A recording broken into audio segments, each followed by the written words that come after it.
Hello बेटा, welcome to दक्षिणाई classroom. मेरे साथ इस क्लासरूम में आपका बहुत बहुत स्वागत है। बेटा, ये है हमारा लेक्चर नंबर 2 ट्रांसपोर्ट वाले चैप्टर का। इससे पहले आप लोग क्या कर चुके हैं, थोड़ा सा अगर आप अपने आप को रिमाइंड कराएंगे तो इससे पहले वाले लेक्चर में बेटा आपने फिनिश ऑफ किया था वन थिंग, और जो चीज़ आपने कंप्लीट करी थी वो फैसिलिटेटेड डिफ्यूजन से पहले वाली ऊपर वाली सारी चीज़ें, और एक इंट्रोडक्शन था आपका फैसिलिटेटेड डिफ्यूजन को। आपको फैसिलिटेटेड डिफ्यूजन समझाया, मतलब क्या होता है एग्जैक्टली इसका ये भी समझाया। तो आज बेटा हमें क्या करना है, ये फैसिलिटेटेड डिफ्यूजन की पूरी एनसीईआरटी पढ़नी है, फिर हमें एक्टिव ट्रांसपोर्ट पढ़ना है, और फिर इन दोनों का कंपैरिजन करना है तीनों के बीच में, सिंपल, फैसिलिटेटेड, एक्टिव। ये पोर्शन आज के लेक्चर का बहुत बेहद इंपॉर्टेंट है। लेक्चर छोटा क्रिस्प हमेशा की तरह रहेगा, आप फोकस कीजिएगा, इंपॉर्टेंट बातें डिस्कस करेंगे और आगे बढ़ते जाएंगे। तो आओ करते हैं बेटा स्टार्ट। तो क्या है facilitated diffusion? As pointed out earlier, a gradient must be present for diffusion to occur. देखो, डिफ्यूजन होनी है तो ग्रेडियंट होना चाहिए। ग्रेडियंट का मतलब क्या हुआ, आपके पास कहीं से ग्रेडियंट का मतलब ये हुआ कि बेटा आपके पास एक हाई कॉन्सेंट्रेशन और एक लो कॉन्सेंट्रेशन, इस तरीके से आपके पास अरेंजमेंट होना चाहिए।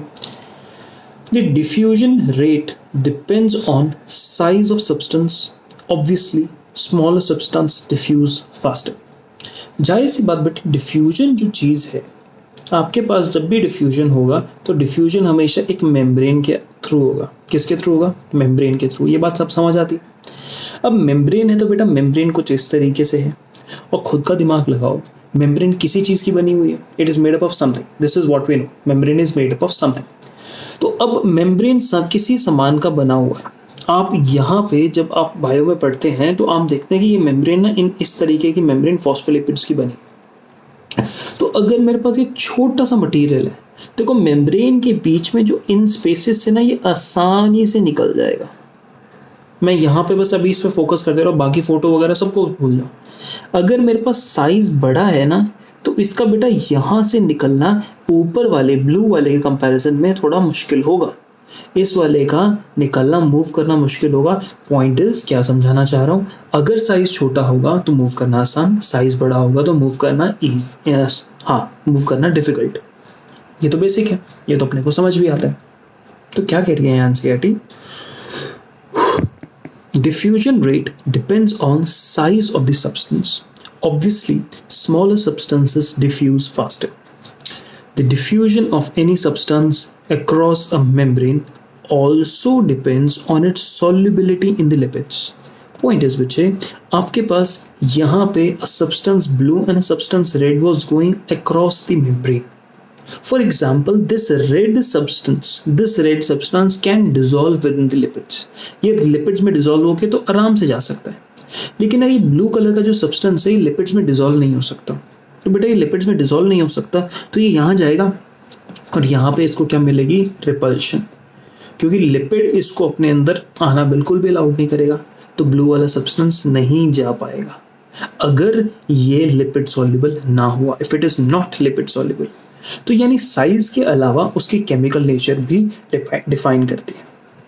Substances soluble in lipids diffuse through the membrane faster than substances that have a hydrophilic moiety, जिसके पास हाइड्रोफिलिक पोर्शन होता है पूरे स्ट्रक्चर में, find it difficult to pass through the membrane. Their movement has to be facilitated. यानी जिनके पास hydrophilic portion है, जो charged है, जो पोलर नेचर के एग्जिस्ट करते हैं, उनको डिफिकल्टी होती है मेम्ब्रेन से निकलने में, इसलिए उनके पैसेज को हमें फैसिलिटेट करना पड़ता है, आसान बनाना पड़ता है। मेम्ब्रेन प्रोटीन्स अब फैसिलिटेट कौन करेगा? ये मेम्ब्रेन के अंदर के proteins. These membrane proteins provide sites at which such molecules cross the membrane. बात समझ आई? यानी अगर इस सब्सटेंस को बेटा बाहर से इस तरफ जाना है तो ये जाना अलाउड नहीं था, क्योंकि इसकी नेचर जो थी वो नॉन पोलर थी, मतलब नेचर कैसी थी? हाइड्रोफिलिक नेचर थी। तो उसको हेल्प करने के लिए ये एक ट्रांसपोर्ट मेम्ब्रेन का प्रोटीन है जो इसको अपने साथ यहाँ पकड़ता है, पकड़ने के बाद पलट जाता है और इसको इस तरफ भेज देता है। आप देख रहे हो, पहले इसको यहाँ से पकड़ा और ये रोटेट किया, फ्लिप हुआ, और यहाँ से इसने इस साइड भेज दिया। ट्रांसपोर्ट कर दिए ना। मेम्ब्रेन के थ्रू ये सारे के सारे ये वाली चीजें देखो मेम्ब्रेन के थ्रू नहीं जा रही हैं, मेम्ब्रेन के लिपिड्स के थ्रू नहीं जा रही हैं, स्पेशल स्ट्रक्चर है। यानी इस ट्रांसपोर्ट प्रोटीन ने, ये वाला ट्रांसपोर्ट प्रोटीन ने इसकी मूवमेंट को क्या किया, फैसिलिटेट किया। कंसेप्ट दिमाग में डल रहा है ना, सिंपल है, good. Membrane proteins provide site at which such molecule cross the membrane. They do not set up concentration gradient. A concentration gradient must be already present for the molecules to diffuse even if by the facilitated proteins. This process is called as facilitated diffusion. Simple कहने का मतलब क्या है कि बेटा नाम पे focus करो।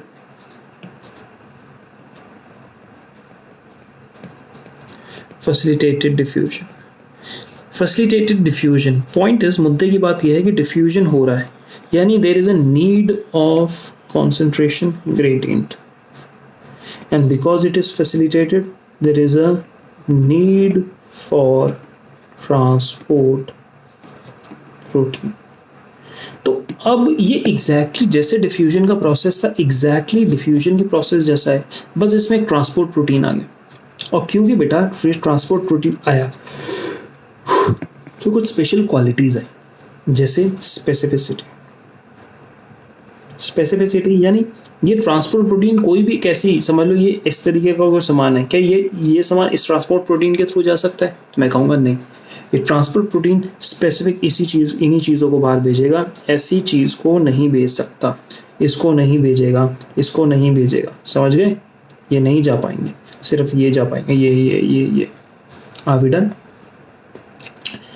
In facilitated diffusion, special proteins help to move substances across the membranes without expenditure of ATP energy. देखो diffusion में energy नहीं लगती, same case यहाँ चल रहा है। Facilitated diffusion cannot cause net transport of molecules from a low to high concentration. This would require input of energy. कहने का मतलब क्या है कि अगर समझ लो, अगर आपको facilitated diffusion कराना है तो आपके पास membrane ये है, आप लो कॉन्सेंट्रेशन से हाई कॉन्सेंट्रेशन, सामान यहाँ से यहाँ जाएगा ना, ये फैसिलिटेटेड डिफ्यूजन से होगा। फैसिलिटेटेड डिफ्यूजन कभी यहाँ से यहाँ ये वाला काम नहीं कर सकती, लो से हाई की तरफ नहीं भेज सकती फैसिलिटेटेड, वो सिर्फ हाई से लो की तरफ भेज सकती है। अगर आपको लो से हाई भेजना होगा ना बेटा, कभी लो से हाई भेजना पड़ेगा, यानी ज़मीन से उठा के ऊपर छत पे टंकी में पानी भेजना होगा तो आपको मोटर चलानी पड़ेगी, बिजली खर्च करनी पड़ेगी, यानी you will have to expend energy. आपको अगर नेट फ्लो करवाना होता है, क्या कहता है, आपके पास from low to high concentration कराना होता है, नेट ट्रांसपोर्ट कराना होता है, उसके लिए हमें एनर्जी चाहिए होती है। Transport reaches maximum when all the protein transporters are being used. देखो आपके पास यहाँ पे एक प्रोटीन है, तो अगर आपके पास मेम्ब्रेन में 10 प्रोटीन है तो 10 प्रोटीन इस तरीके से, जैसे वो एक्टिव साइट्स वाली बात बताई थी ना बेटा, वही सीन है। आपके पास 10 प्रोटीन है, एक प्रोटीन 1 सेकंड में एक भेज सकता है, और मेम्ब्रेन में 10 प्रोटीन है, तो मैक्सिमम कितने मॉलिक्यूल्स 1 सेकंड में ट्रांसपोर्ट हो सकते हैं? 10। समझे ना? अब मेम्ब्रेन के पास इस तरीके से समझ लो 10 प्रोटीन्स आपके पास, 1 2 3 4 इस तरीके से आपके पास 10 proteins. Speed of 1 protein is 1 molecule पर सेकेंड। तो what is the maximum number of molecules that can be transported in 1 second? क्योंकि एक प्रोटीन एक मॉलिक्यूल को 1 सेकंड में कर सकता है, तो क्योंकि हमारे पास 10 इस तरीके से प्रोटीन है, तो technically 10 molecules can be transported पर सेकंड, एक जगह से दूसरी जगह। ट्रांसपोर्ट सैचुरेशन इसको हम कहते हैं। Facilitated diffusion is very specific, बताया ना आपको। It allows cell to select substances for uptake, कुछ ही चीज़ों को भेजता है, हर एक चीज़ को नहीं। It is sensitive to inhibitors, जाहिर सी बात बेटा, यहाँ पे अगर इस तरीके से मेम्ब्रेन में प्रोटीन है तो ये protein is very much sensitive to transmitter inhibitors, यानी इनहिबिटर आएंगे, प्रोटीन की साइड चेन से रिएक्ट करेंगे और प्रोटीन को खराब कर सकते हैं। यानी अगर आपको सेल में फैसिलिटेटेड डिफ्यूजन को खराब करना है तो बड़े आसानी से कर सकते हो, कोई इनहिबिटर डाल दो।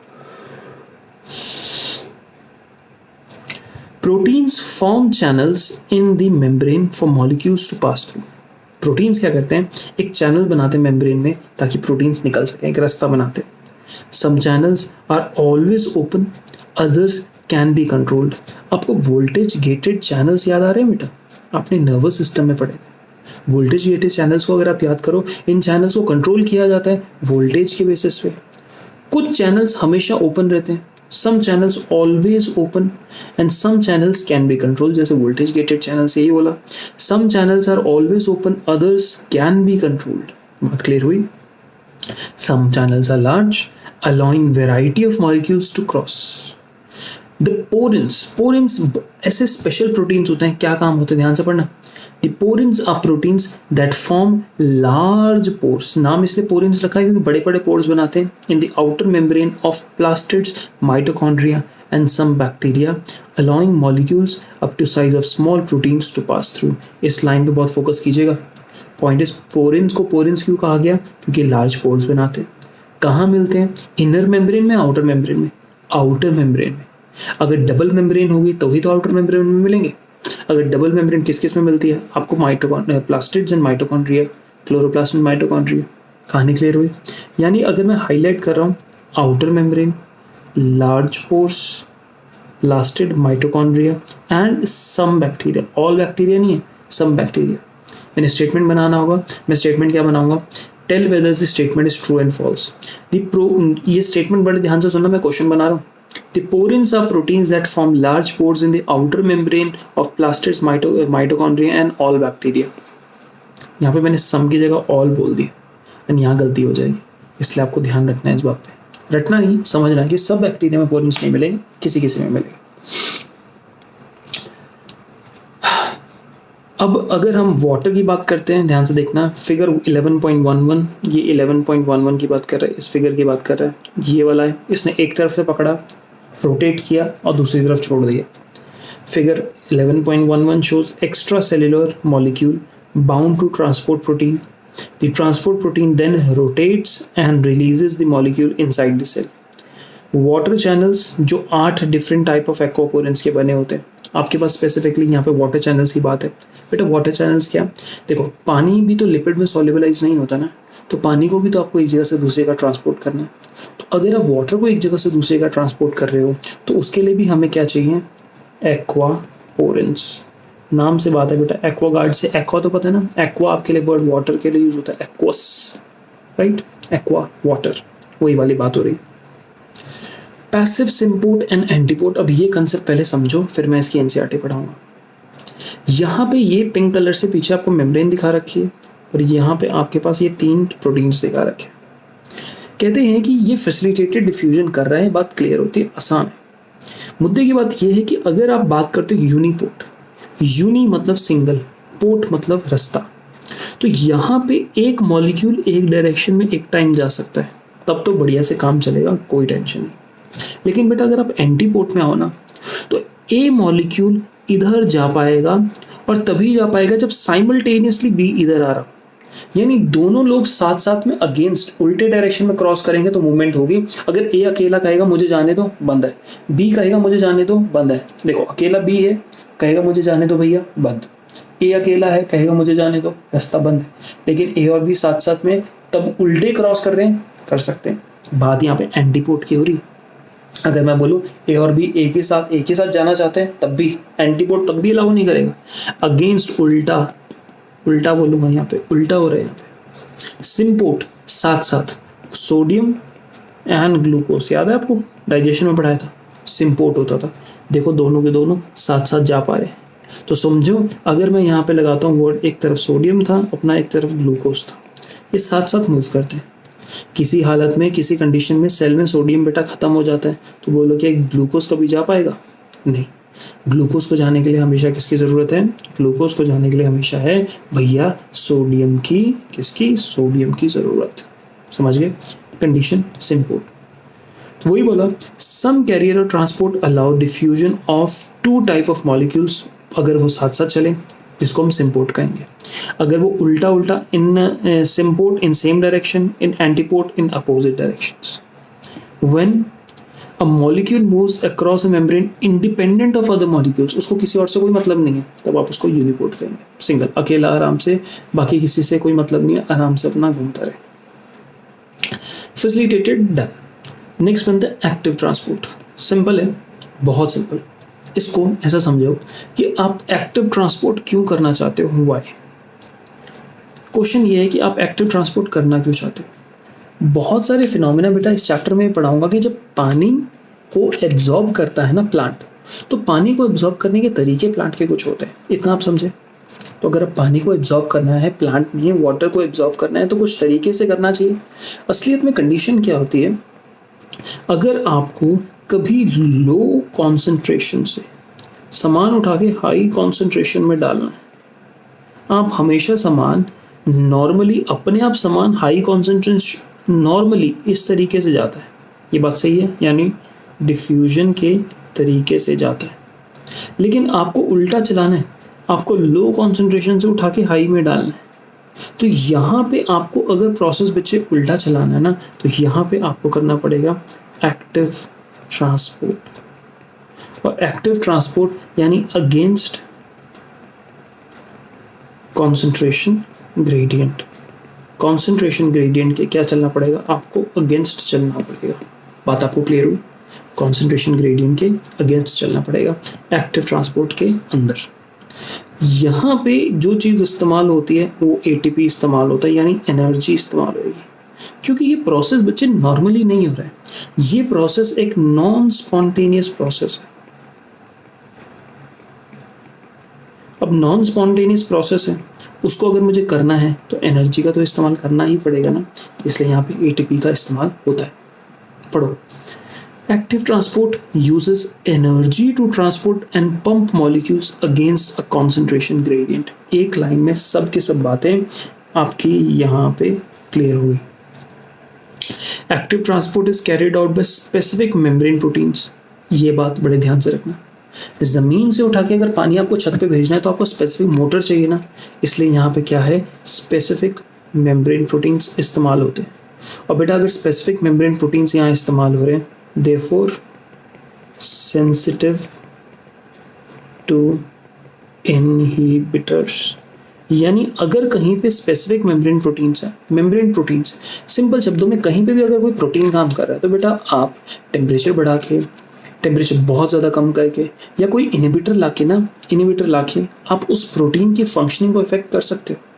क्योंकि active transport specific membrane proteins के थ्रू हो रहा है, स्पेसिफिक मेम्ब्रेन प्रोटीन्स के थ्रू हो रहा है, इसलिए उसके काम को इनहिबिट किया जा सकता है। चाहे आप इनहिबिटर लाके करो, चाहे टेम्परेचर से करो, चाहे आप प्रेशर से कर दो, या अलग अलग तरीके से।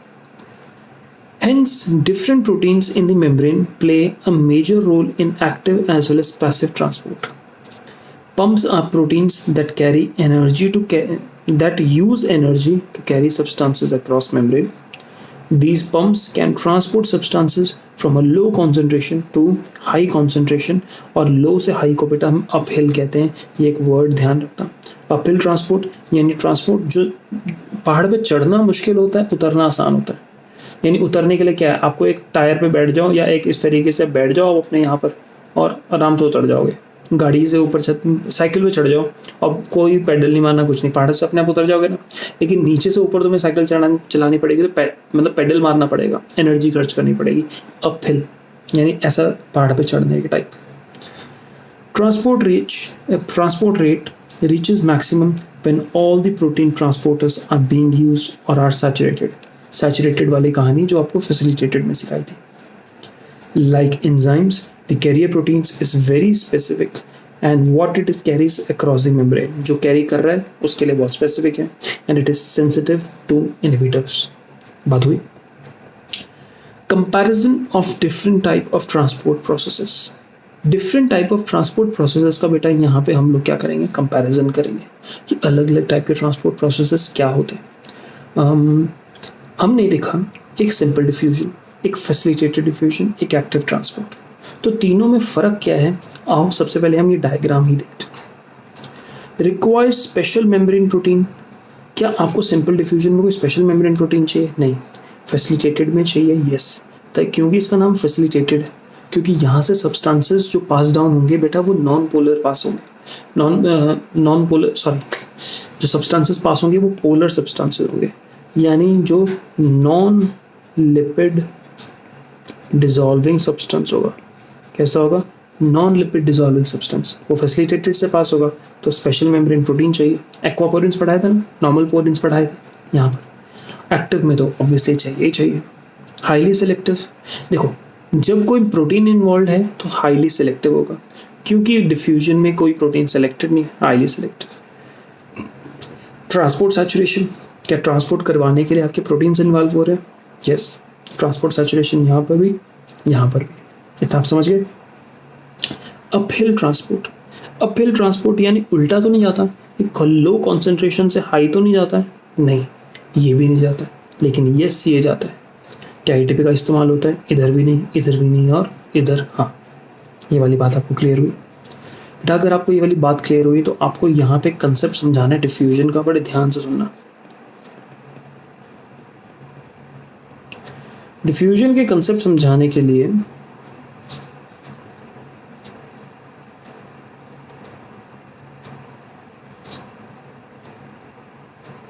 इस तरीके से समझो, एक चेंबर है, ठीक है, सब्सटेंस, अलग अलग सब्सटेंसेस है मेरे पास, सब्सटेंस ए बी सी, ध्यान से देखते रहना। ए का कॉन्सेंट्रेशन है 30, बी का है 20 और सी का है 10। और मेरे पास ये दोनों एक मेम्ब्रेन से डिफ्रेंशिएटेड है, अलग मतलब अलग अलग पड़े। दूसरी जगह मेरे पास ए बी सी और कॉन्सेंट्रेशन है 10, 20, 30, ठीक है। तो अब मुझे बताना है segment number X and box number, मतलब box number X and box number Y. A का मूवमेंट कहाँ होगा, बी का मूवमेंट कहाँ होगा, सी का मूवमेंट कैसे होगा? आप कहोगे ए का मूवमेंट होगा from X to Y, diffusion का प्रोसेस है, ठीक है। सी का मूवमेंट होगा from Y to X, yes. अब मुझे बताओ बी की क्या मूवमेंट होगी? क्वेश्चन है कि क्या बी की मूवमेंट होगी? सबसे पहला क्वेश्चन ध्यान से देखना, ये अब आपके लिए इंपॉर्टेंट आ रहा है। Does B move? आंसर क्या होगा इसका? यस, बी मूव करेगा। लेकिन आप समझो बेटा, मैं यहाँ पे डिफ्यूजन समझा रहा था। डिफ्यूजन क्यों होती है? क्योंकि ब्राउनियन मोशन होता है। क्या होता है? ब्राउनियन मोशन, ठीक। तो बी के पार्टिकल्स तो मूव करेंगे, लेकिन but there is no net movement. क्या आपको बात समझ आ रही है? देयर इज नो नेट, कोई नेट मूवमेंट नहीं, यानी इफेक्टिवली इधर से इधर या इधर से इधर मूव तो कर रहे हैं, लेकिन अगर मैं क्यूमुलेटिव देखूं तो जितना यहाँ है, जितना यहाँ है, उतना का उतना यहाँ रहेगा, नेट मूवमेंट नहीं हो रही। ये वाली बात बेटा डिफ्यूजन को लेके आपको अपने पल्ले बांध लेनी चाहिए, आपको समझ आनी चाहिए, ठीक। नेक्स्ट कंसेप्ट, अब आपके पास वही मेम्ब्रेन, दो आपके पास चेंबर, तो मूवमेंट समान का हो रहा है ना। अच्छा, ए की मूवमेंट यहाँ से यहाँ हो रही है और सी की मूवमेंट यहाँ से यहाँ हो रही है, तो क्या ए की मूवमेंट सी की मूवमेंट को इफेक्ट करती है? नहीं। क्या क्या इस बात का क्या मतलब है? Movement of different substances is mutually exclusive। Mutually exclusive है मतलब ए की मूवमेंट सी की मूवमेंट के ऊपर कोई असर नहीं डालती। ए की मूवमेंट ना बी पे असर डालती है ना सी की, और वाइस वर्सा। ना सी, जो सी है ये बी पे भी असर नहीं डालता, ए पे भी असर नहीं डालता। यानी ए अपनी मूवमेंट से मतलब रखता है, सी अपनी मूवमेंट से, बी अपनी मूवमेंट से, इनको एक दूसरे की मूवमेंट से कोई फर्क नहीं पड़ता। इस बात को म्यूचुअली एक्सक्लूसिव कहते हैं, और ये बात ध्यान रखना, हमेशा ऐसा होता है जब भी आप एक की मूवमेंट देखते हो तो वो मूवमेंट किसी दूसरे की मूवमेंट को इफेक्ट नहीं करता। क्या आपको ये डिफ्यूजन के तीन सिंपल कंसेप्ट आपको क्लियर हुए? अगर बेटा आपको ये 3 कंसेप्ट क्लियर हुए, इसके बाद हमने करना था डिफ्यूजन। मैंने आपको बताया था डिफ्यूजन के अंदर अब आप पढ़ेंगे वर्ड ऑस्मोसिस को। क्या होता है osmosis? Osmosis is a special type of diffusion. आपने बहुत बार नाम सुना होगा ऑस्मोसिस का, कि ऑस्मोसिस क्या है। सुनो, osmosis is a special type of diffusion in which only water और सॉल्वेंट मॉलिक्यूल्स वाटर या फिर अगर कोई सॉल्वेंट होगा ना जिसके अंदर घुला हुआ है, solvent molecules move from a region of higher concentration to the region of lower concentration through semi permeable membrane. नहीं समझ आ रहा है आपको? जल्दी से मैं सॉल्वेंट सॉल्यूट बता देता हूँ। आपने ग्लास लिया, इसमें डाल दिया वाटर और सॉल्ट, नमकीन पानी इस तरीके से आपने बना दिया। तो यहाँ पर बेटा जो सॉल्वेंट है वो होगा वाटर और जो सॉल्यूट होगा वो होगा अपने पास सॉल्ट।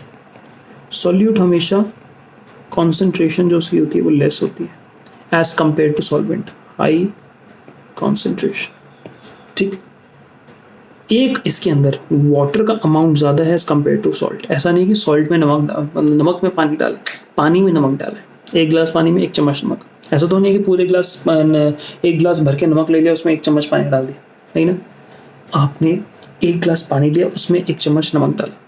तो सॉल्वेंट आपको यहाँ पे वाटर है जिसकी कॉन्सेंट्रेशन ज़्यादा है, अमाउंट ज़्यादा है, सॉल्यूट का अमाउंट कम है, कॉन्सेंट्रेशन कम है।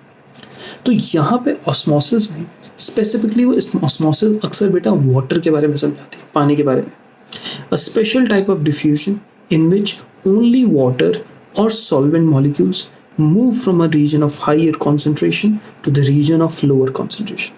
High concentration से low concentration की तरफ बढ़ते हैं through a semi permeable membrane.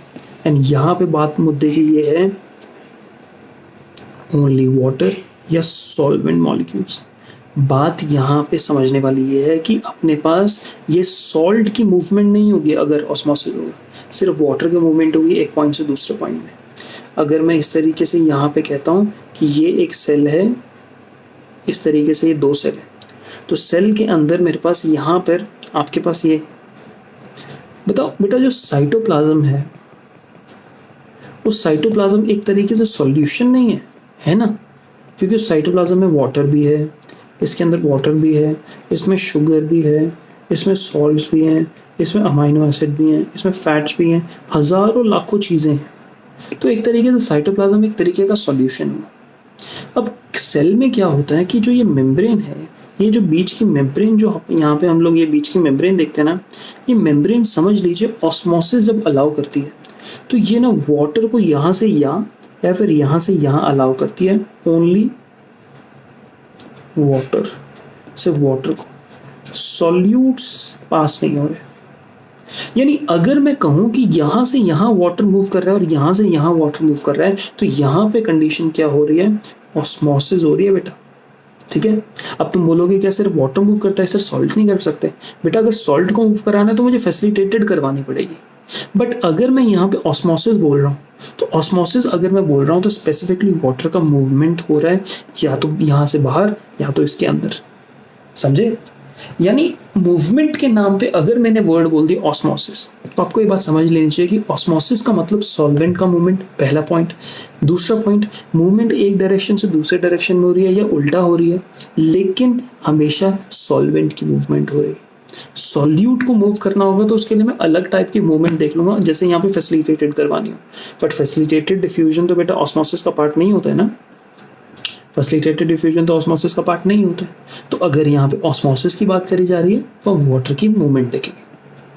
अगर वाटर की जो मूवमेंट होती है वो टूवर्ड्स इनसाइड होती है, उसको हम कहते हैं एंडोस्मोसिस। अगर वो टूवर्ड्स इनसाइड होती है, अगर देखिए वाटर की मूवमेंट टूवर्ड्स आउटसाइड होती है तो बेटा उसको हम लोग कहते हैं एक्सोस्मोसिस। क्या कहते हैं? एक्सोस्मोसिस, अगर वो टूवर्ड्स आउटसाइड होती है। इतना क्लियर हुआ? देन अब आप यहाँ पे जरा मेम्ब्रेन्स पे आएंगे। यहाँ पे कंसेप्ट मेम्ब्रेन्स का बहुत इंपॉर्टेंट है क्योंकि अब इसके बाद जो हमारे कंसेप्ट शुरू होंगे इन द नेक्स्ट लेक्चर, बेटा ये मेम्ब्रेन्स पढ़ा के लेक्चर एंड करूँगा मैं। इस लेक्चर के बाद जो आपके कंसेप्ट शुरू होंगे वो आपकी अंडरस्टैंडिंग मेम्ब्रेन को लेके बहुत अच्छे से मांगते हैं। तो आप ज़रा समझो कि इस तरीके से आपने एक चेम्बर लिया, इस तरीके से आपने एक चेम्बर लिया और चेम्बर के बीच में इस तरीके से आपने, मैंने यहाँ पे डॉट डॉट करके बना रहा हूँ, समझा रहा हूँ मैं आपको, मेम्ब्रेन बनाना दिखा रहा हूँ। आपके पास यहाँ पे chamber number A, chamber number B, कुछ सामान यहाँ पे ले लिया, कुछ सामान वहाँ ले लिया और मैं कहता हूँ मूवमेंट इस तरीके से दिखाने की कोशिश कर रहा हूँ, इस तरीके से मूवमेंट दिखाने की कोशिश कर रहा हूँ। पॉइंट इज बेटा, ये मूवमेंट किस बात पे डिपेंड करती है? इस मेम्ब्रेन पे। ये कैसी मूवमेंट हो पाएगी इसके आसपास, ये बात डिपेंड करती है मेम्ब्रेन पे। अब ये मेम्ब्रेन कैसी है, हाउ, ये मेम्ब्रेन किस तरीके की है, यहाँ पर ये वाली बात आपको समझने की जरूरत है कि ये मेम्ब्रेन किस टाइप की है। ये मेम्ब्रेन परमिएबल है, सेमी परमिएबल है या इम्परमिएबल है, उस हिसाब से ये जो मूवमेंट हो रही है इन मूवमेंट्स को आप जज करेंगे। तो हम यहाँ पे मेम्ब्रेन की बात करते हैं। मेम्ब्रेन अगर होती है बेटा इम्परमिएबल, अगर कभी भी आप कहोगे मेम्ब्रेन जो है वो इम्परमिएबल है, इसका मतलब मेम्ब्रेन कभी मूवमेंट अलाउ नहीं कर रही। मेम्ब्रेन मूवमेंट अलाउ नहीं कर रही, मेम्ब्रेन कहते हैं कि ना कोई मूवमेंट नहीं करनी। समझिए, एग्जाम्पल क्यूटिनाइज्ड और स्यूबराइज्ड मेम्ब्रेन। कैस्पेरियन स्ट्रिप याद है, वाटर का मूवमेंट अलाउ नहीं करती, किसी चीज का मूवमेंट अलाउ नहीं करती। सेमी परमिएबल मेम्ब्रेन, आप ध्यान देखना, semi permeable membrane only allows solvent molecules to pass through it. सिर्फ सॉल्वेंट मॉलिक्यूल्स को अपने थ्रू पास करने देते हैं, सॉल्यूट को कभी नहीं। आप एक सेल मेम्ब्रेन में देखो तो वाटर की मूवमेंट सॉल्वेंट की मूवमेंट को अलाउ कर सकती है, लेकिन क्या सॉल्यूट की मूवमेंट को अलाउ कर सकती है? कभी भी नहीं। समझ रहे हो, सॉल्यूट की मूवमेंट को कभी अलाउ नहीं करेगी, सिर्फ सॉल्वेंट की मूवमेंट को अलाउ करेगी। वो समझ गए, वो सेमी परमिएबल मेम्ब्रेन हुई। अब selectively permeable membrane, selectively permeable membrane select करेगी मेरे को किस सामान को एक जगह से दूसरी जगह आने देना है। वो सिलेक्ट कर सकती है सॉल्वेंट को लाना, वो सिलेक्ट कर सकती है सॉल्यूट को लाना, या वो सिलेक्ट कर सकती है कौन से सॉल्यूट को लाना। एग्जाम्पल से तो मैं समझाता हूँ। अगर आप यहाँ पे इस तरीके से समझो कि आपके पास ये एक कंडीशन है,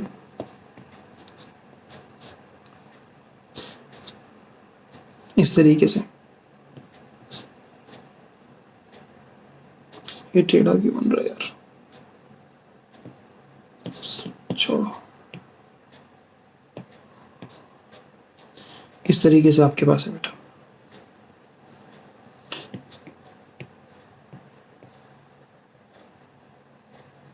और मान लो ये बीच में आपके पास जो है ये है सेमी परमिएबल मेम्ब्रेन। बेटा अगर ये सेमी परमिएबल मेम्ब्रेन है, मेरे पास A B C, semi permeable membrane हो सकता है कि वो ए को जाने दे लेकिन सी को जाने दे, बट बिल्कुल हो सकता है कि वो बी को जाने नहीं दे। यानी वो मेम्ब्रेन की कैरेक्टरिस्टिक पे डिपेंड करता है कि वो किस कंपाउंड को जाने देती है। आप समझ गए, ये वाली बात हुई आपके पास सेमी परमिएबल मेम्ब्रेन के लिए। ओके, हम बेटा जब एक सेल की बात करते हैं तो अब यहाँ पे मेरी बात बड़े ध्यान से सुनिएगा। अगर आप एक सेल की बात करते हैं, नॉर्मल सेल, अगर आप एक सेल की बात करते हैं और यहाँ पे एक नहीं, हमारे पास कितने हैं, 2 सेल है, मैंने ऐसे बना दिया। अगर समझ लो आपके पास यहाँ पे 2 सेल है, 2, तो वाटर सॉल्यूट कैसे मूव करेंगे? वाटर को बेटा इधर मूव करना होगा ना, तो वाटर को एक जगह से दूसरी जगह मूव करना है, तो वाटर यहाँ पे यूज करेंगे, वाटर जो होगा वो यूज करेगा अपने लिए इस तरीके से एक्वापोरिन। बट ध्यान से देखते रहना, मैं कुछ आपको इंपॉर्टेंट कंसेप्ट बता रहा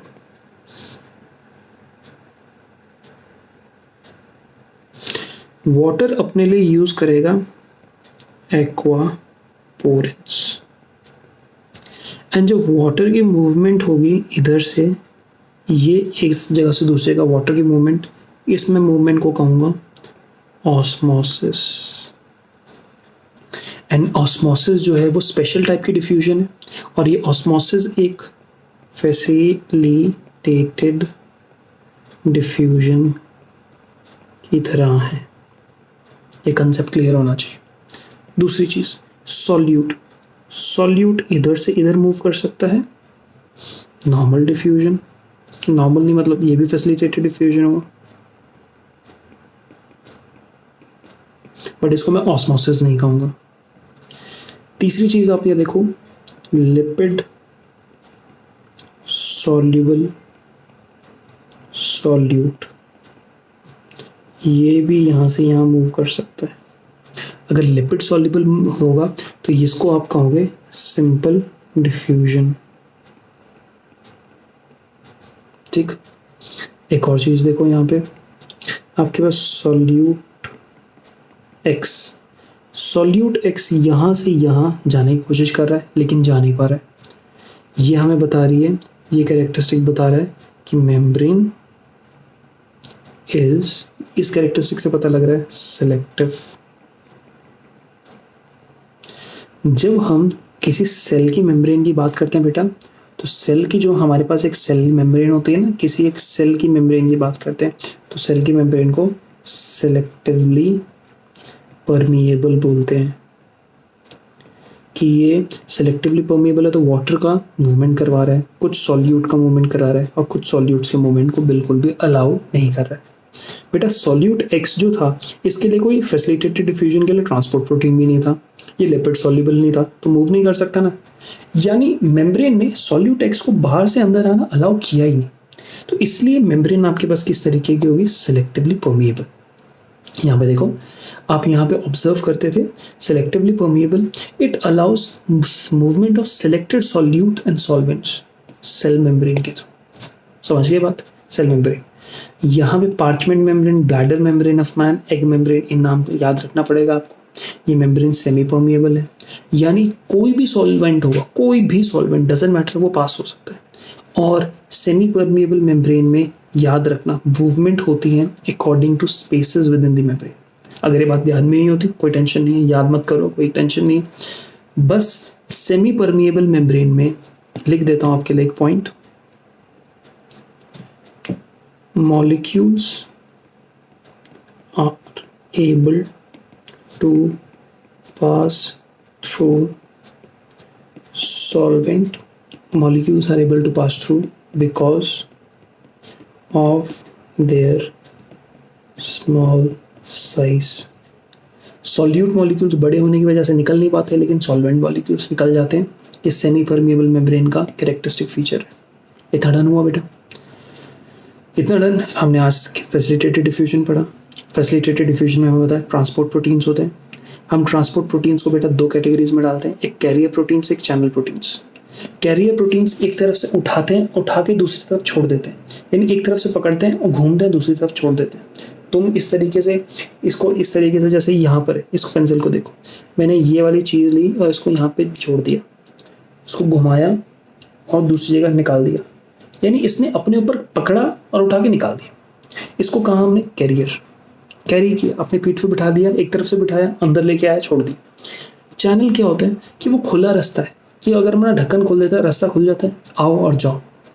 मेम्ब्रेन का अगर आप स्ट्रक्चर देखना चाहते हो, जैसे इस तरीके से अगर यहाँ पे बात करते हैं, जैसे यहाँ पे ये वाली बात करते हैं इसकी, तो आप यहाँ पे देखना, अगर मैं चैनल प्रोटीन बना रहा हूँ बेटा एक, अगर मैं यहाँ पे एक चैनल प्रोटीन बना रहा हूँ, तो चैनल प्रोटीन इस तरीके से खोखला है प्रोटीन, और उसने अपना ढक्कन ना इस तरीके से खोल दिया है, तो सामान बाहर का इस तरीके से पास डाउन होकर अंदर जा सकता है, लेकिन सिलेक्टेड सामान।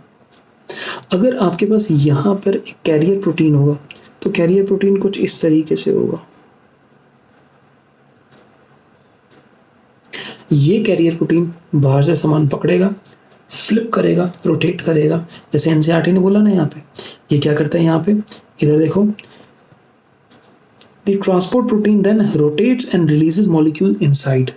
इसने इसको पकड़ा, यहाँ पे रोटेट किया और मॉलिक्यूल को अंदर रिलीज कर दिया। समझ गए, ये वाला काम हुआ इस तरीके के कैरियर प्रोटीन का। आपको कैरियर प्रोटीन समझ आ गया, चैनल प्रोटीन समझ आ गया। चैनल प्रोटीन्स में बेटा पोरिन्स, एक्वापोरिन्स आते हैं।